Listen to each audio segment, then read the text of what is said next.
Okay, so yeah, my name's Conrad de Wet, and I'm going to talk to you about how we design our softphone called Siperb. We're calling ourselves AR first. We're also kind of mobile first. You know, we've got a lot of sensitivity towards the way we design and put together our product. So a little history about, you know, our journey so far.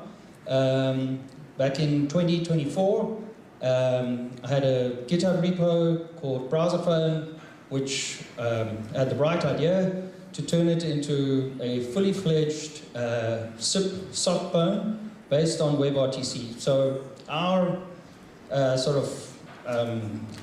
our kind of belief is that WebRTC is the right way for a SIP client to operate. We believe in the sort of the encrypted media by default, and we think that the transport should be handled over a secure TLS-based communication. So I think, you know, those two sort of principles are super important in a SIP softphone.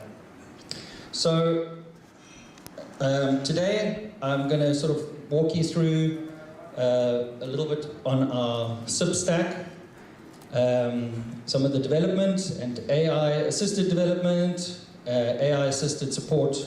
Those are the three categories. I've got a small demo at the end, so I hope the audio plays out, but we'll see how that goes. So yes, we use OpenSIPS, and of course it's kind of interesting to think about softphone development and OpenSIPS. You know, how does that play a role?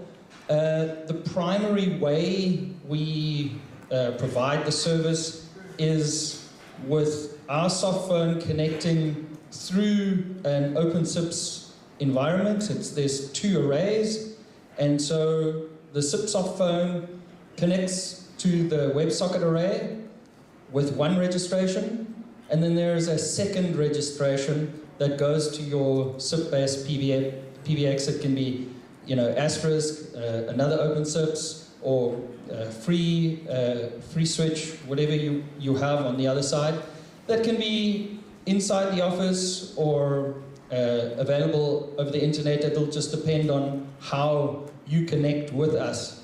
That side we call connections. That doesn't even have to register. You know, we have a static IP address on SBCs, so if you want to, you can simply invite us directly on that IP address. We then find your client device and send the call down to your device, where we handle the push notification and provisioning all for you there. Okay, so, you know, you go out and you develop the WebRTC stack and you provide it as a service, but of course the first customer comes along and says, but our asterisk box is locally in the LAN and we're not putting it on the internet. Right. So yes, we had to kind of rebuild the whole stack, WebRTC to SIP with media proxy, locally within the desktop application. All right. We sort of modeled it on OpenSIPS and RTP engine, but obviously it's not running OpenSIPS or RTP engine. We build a module into the desktop client, and I've got a focus project on that in a minute, and I'll show you how we did that. But yes, if you run server-side gear, any SIP stack, anything, you require infrastructure, and this sort of brings an entire team of developers with it. Obviously that is changing with AI, but it's still quite a big undertaking. But if we were going to do this, we wanted to fix two things about WebRTC which were problematic, and that is that the browser may have access to your SIP passwords, but of course with the dual registration system, you know, we don't have that security vulnerability, so we can provide that. And of course, we can also disguise your IP address because the media would go through RTP engine. And of course, being a hosted service, an online service, a software as a service, we can grow the server features endlessly, can add things, add AI on top of that, all that kind of stuff, and the benefit just grows from there. And yeah, we use Amazon AWS services as much as possible, use serverless, lots of DynamoDB, a lot of Lambda functions, things like that, so that we don't have an individual instance problem. So yeah, that's the technology stack. Just briefly on our development sort of methodology and where our beliefs are with this.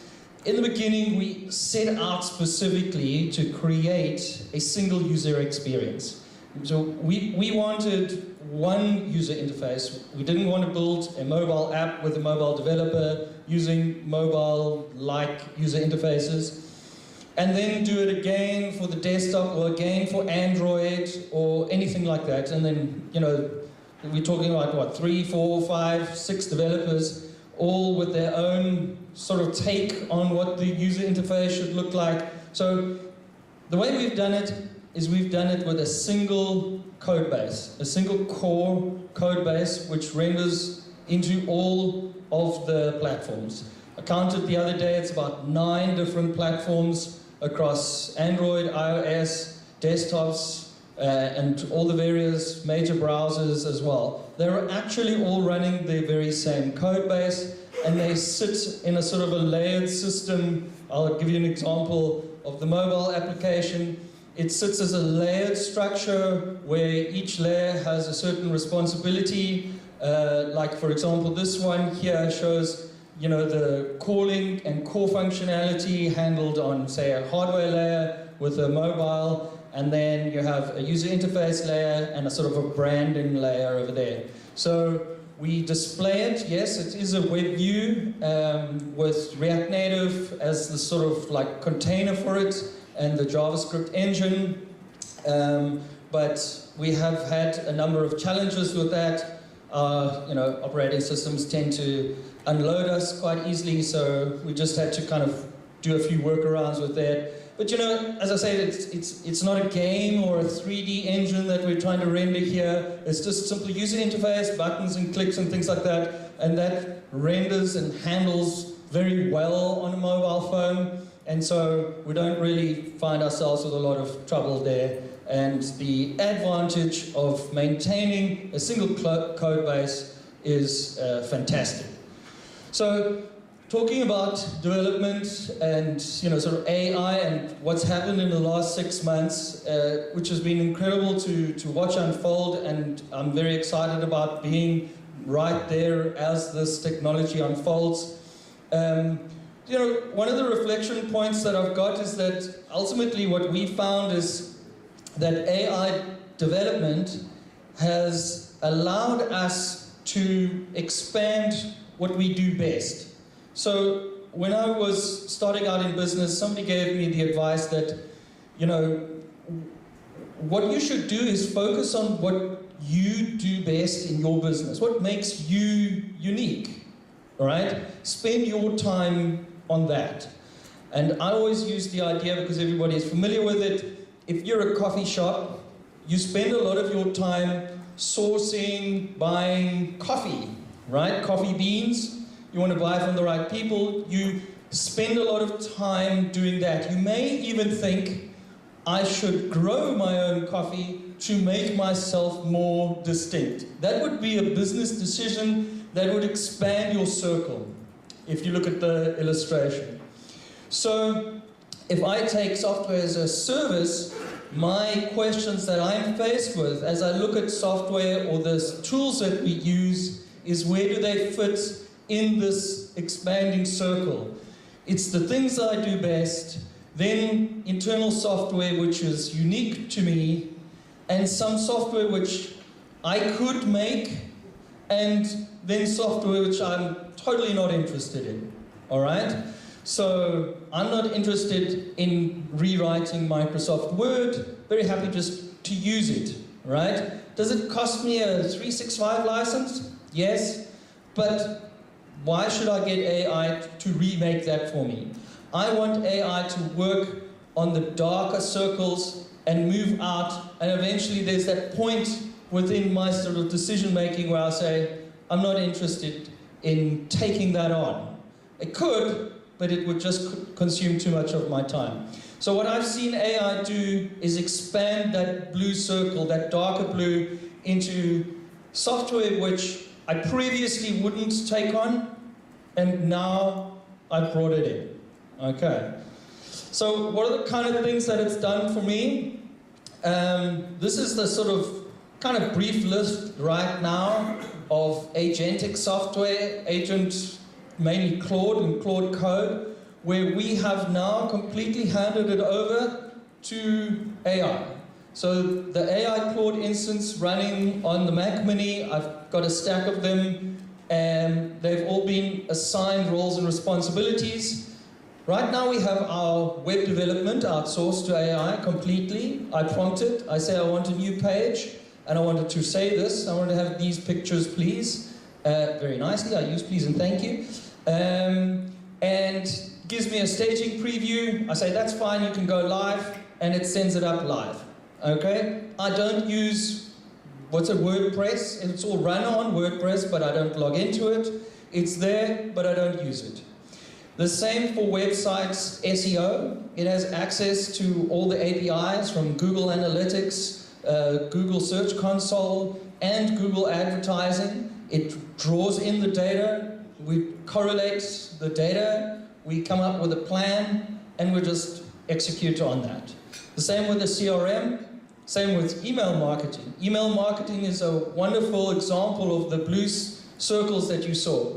We use MailChimp to send the mail, but we don't use MailChimp to compose the mail, right?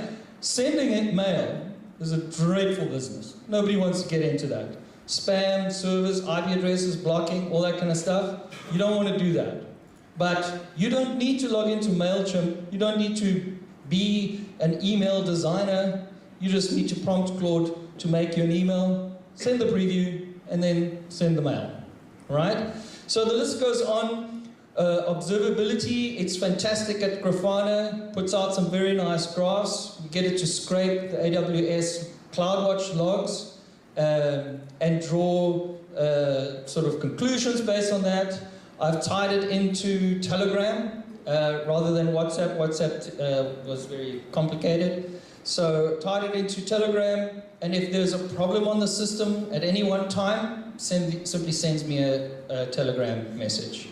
And then of course we didn't want to burn tokens, so we prompted it to create a local LLM for me and give me a JSON interface for it. So all those elements that you see above can actually use our local LLM and consume or have free AI for that, but you know, some of the things may need to be sort of escalated, so then we do send it to OpenAI for further analysis.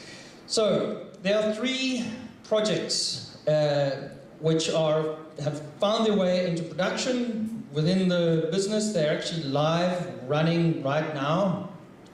And these are the 3 projects that I'm going to focus on today. So, the next one. I haven't been progressing my slides. So, there you go.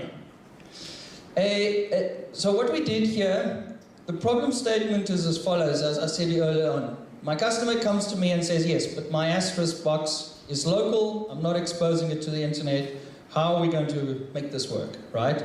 WebRTC is great over the internet, however, our transcoding tools, our RTP engines, only available in the cloud, so what do we do, right?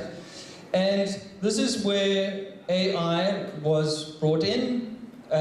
We gave it probably about 2 days worth of discussion with a lengthy instruction document, and we produced something in Golang which would then terminate the WebRTC connection locally on itself. So it turned the WebRTC connection back in on itself. It terminated the WebSocket connection, handled the SIP proxying to the upstream server. Okay, that was easy enough, step one. Step two, we now need you to terminate the media. That was slightly different.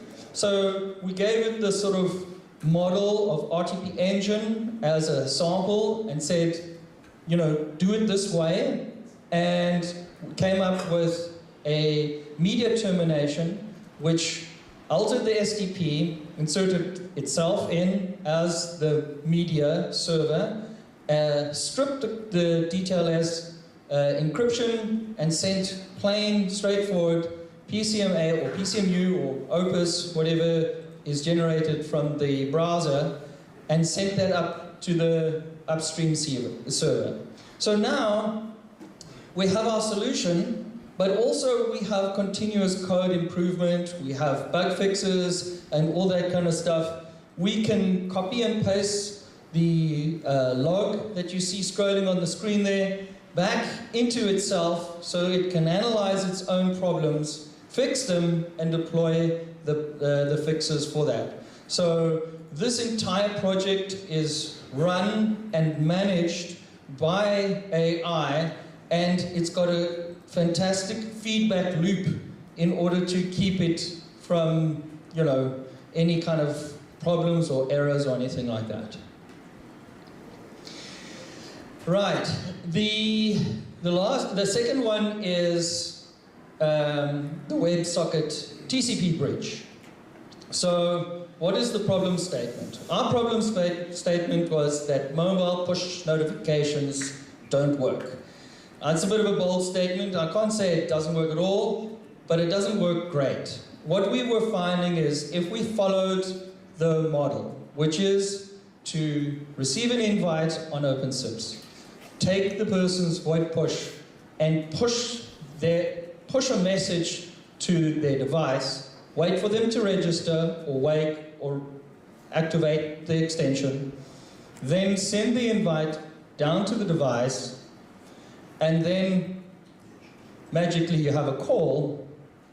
We found that it didn't work because what happens actually is that when you send a VoIP push to a device, certainly on iOS anyway, you swipe answer, but you don't have the SDP yet. So what are you answering?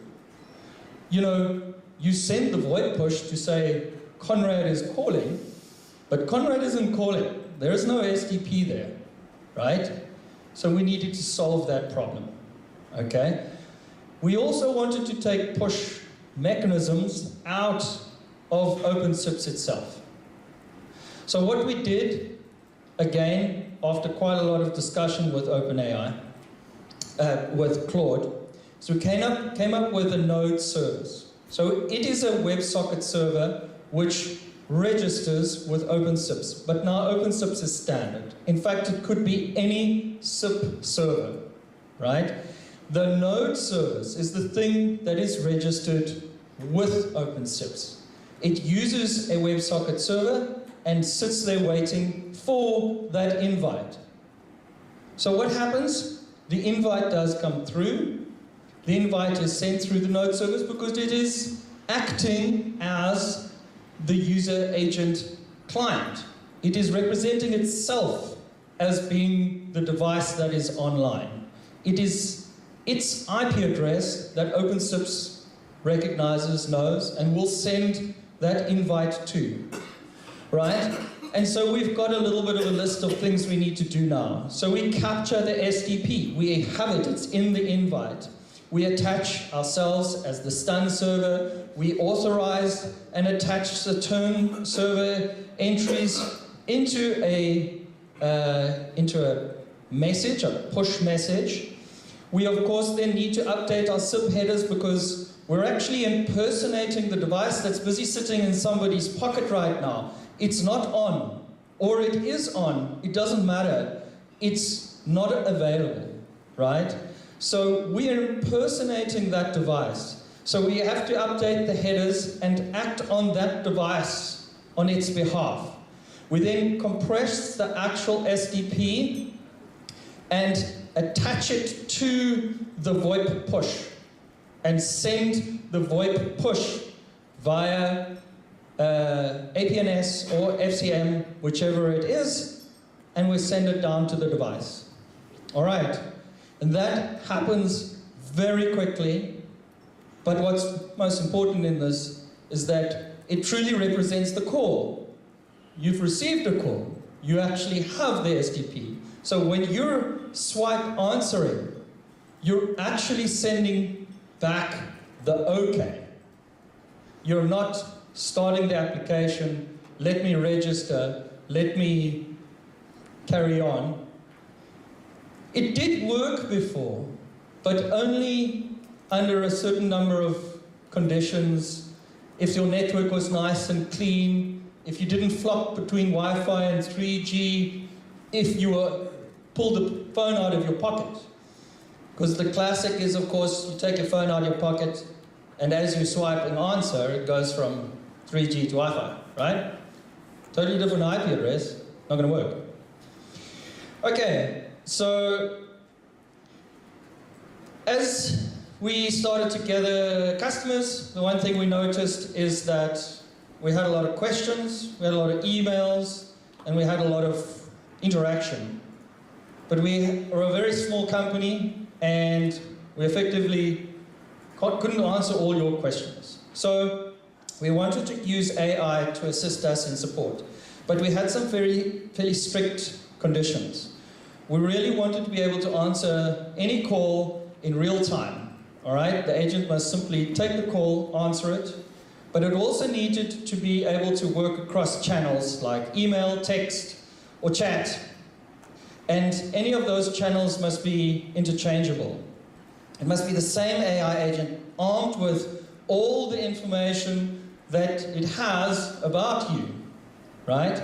And we felt that over time, this AI would be creating what's effectively the customer digital clone. So we've all thought about digital cloning, but what we wanted to do was clone the customer based on all the knowledge that we can get out of your correspondence, out of your emails, out of information we can get from you, and our own knowledge base, put it all together and form this idea of this customer.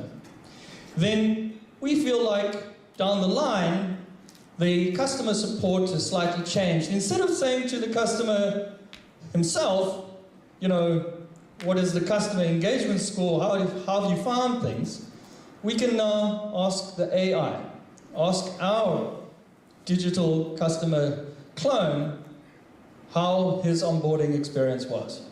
Because he would know, all right? And then later on it could be expanded to things like, you know, do we have anything outstanding? Do we need to get back to you on anything like that? We're not asking the customer, we're asking the clone. And of course, later on, the digital clone could be tasked with things like periodic email follow-ups. Hey, how are you doing?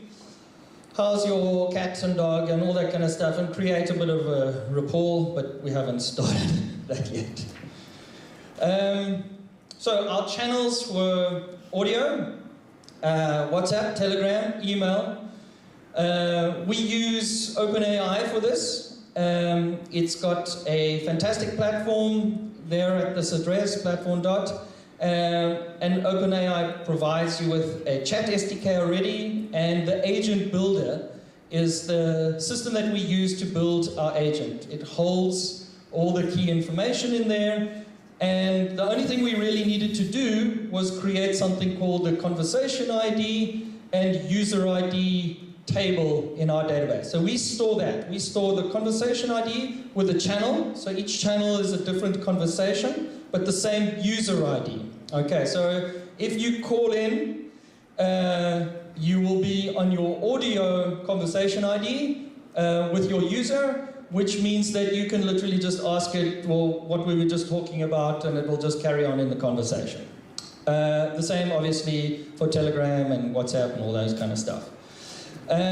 So what does it look like? It looks a little bit like this. About last year, I think it was August, September, OpenAI created the SIP endpoint where you can just dial into your project. You give it the project ID as the dial reference, and you dial your project in the OpenAI system, and your agent is there to answer your call, armed with the instructions. You're a helpful agent for Siperb, etc., etc., etc. And all you need to do is get the SIP message in there, the invite in there, and it takes it from there. We use OpenSIPS as the sort of live to local proxy for this. It can take any call, including a WhatsApp call. It will terminate it on the SBC and locally invite across to what we created was a little asterisk array, and then onward, so we use a back-to-back over there at that point, onto the OpenAI environment. This is the diagram. It's quite complicated, and I've got a few minutes left to explain it and show the demonstration. But essentially what happens is invite comes in, it triggers the webhook. The webhook is something that we have hosted at Lambda. That webhook then returns the post back to our Node.js service, which is essentially the controller of this product. It then answers the call with a post to their REST API. If you don't send back the answer, it just rings endlessly. So you have to actually answer the call. And then, of course, even if you do answer it, the agent is not primed. It doesn't automatically say, hey, how's it going? So you have to send it an instruction to answer the person, and that's all controlled by WebSocket.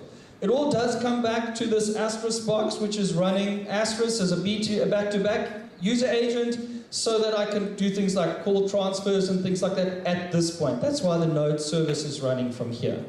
All right, this is the example. It's 2.5 minutes, so we've got time for that? Okay, I think so. Things to look out for you in this example is that it's, so it starts with a session understanding of whether you logged in or not. It's a long process where you can give a code to authenticate yourself. It's got my name recollection. It'll say, hello, Conrad.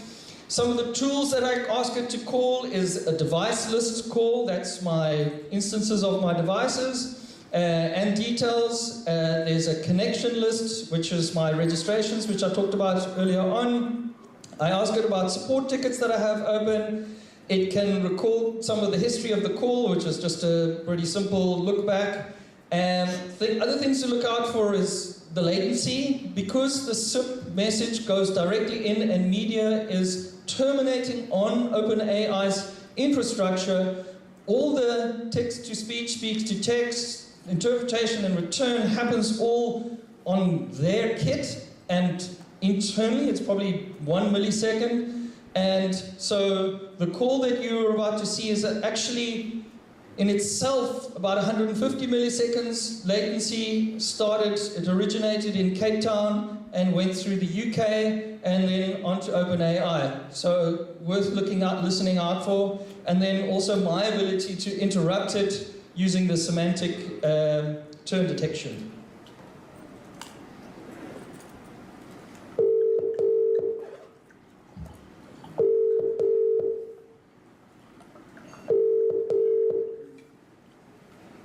Hi, this is the Siperb AI assistant. How can I help you today?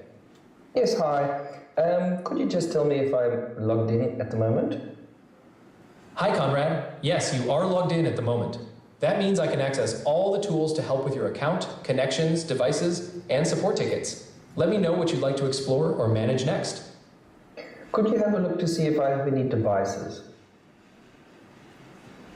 I'm retrieving the details of your devices now. This will just take a moment. You have quite a few devices registered with Siperb. I'm sure I do. Okay. Could you just check which one of those devices is online? Certainly. Among your devices, the ones currently online, meaning actively registered, are Real iPhone, iOS. It's registered right now and has a very low latency, so it's online. And Electron Proxy, Electron on desktop, also registered and online. Awesome, thanks. Let's have a look at connections now. Could you tell me if I have any connections registered? Sure. Let me pull up your connections. This will just take a moment. You have multiple connections registered in your account. Here's a summary of them. 1, Conrad Direct, a direct All connection right, with... cool. We don't have to go through all of them. That's fine. So the last thing I want to just check is if I've got any support tickets open. Just a moment. I'm checking your support tickets now to see if you have any open ones. It'll only take a second. You currently have several open support tickets. Here's a quick summary of the most recent ones. 1, ticket number 333, about confirming if Siperb connections support TLS transport. Status, open. Ticket number 301. All right, that's cool. Thank you very much. I'll call back later. Just one thing before I hang up. What was the last call about? Let me quickly check your last call details. This will just take a moment. From what I recall, we talked about the status of your support ticket, especially the one about confirming TLS support between the Siperb proxy and your Asterisk PBX. We also reviewed your connections and devices. If there's anything else you'd like to know, or if you need assistance later, feel free to reach out anytime. All right, so there you go. That's it. That's any questions? I got time for one question.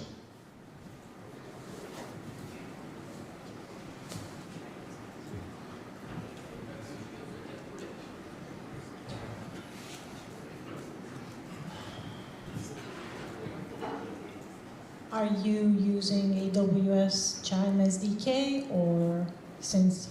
No Chime. This is all OpenSIPS and self-developed stuff. So AWS is just used for the storage and the instances, Docker or Fargate and things like that. Got it. Thank you. Okay, let's give Conrad another round of applause here.